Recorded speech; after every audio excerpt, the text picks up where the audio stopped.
paw tuke ni klab mar Zamalek osemulo pacho kae kinde ma klab mar Police bende dhi nyime gi timo ikruok ne tugo mar CAF Confederation Cup mabiro bedo e lap manyayo odiechieng' makiny. Kano wuoyo gi jofwambo e kinde mane Police timo rako margi e lap manyayo, kocha mar Police Anthony Kimani olero ni ging'eyo ting' ma orito gi odiechieng' makiny.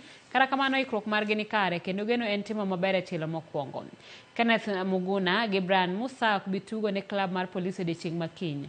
Ka Muguna pod nigi kum mane omiyo gi CAF ka Musa nigi hinyruok mabiro kete oko kuom kinde.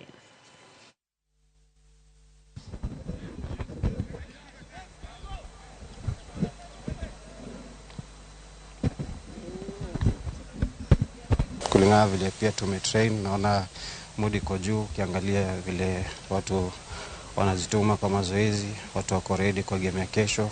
It's a big game and we know we are prepared and we only need our supporters to show up tomorrow so that they can push us so that we can get the good results tomorrow.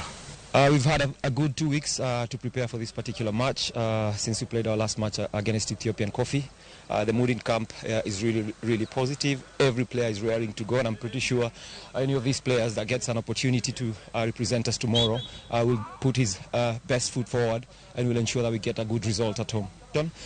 So we are well aware of the team that we'll be playing against. We know the quality that they have. We know the history that they have in this particular tournament. However, we also know that they've got a few weak points, and that is exactly what we'll be looking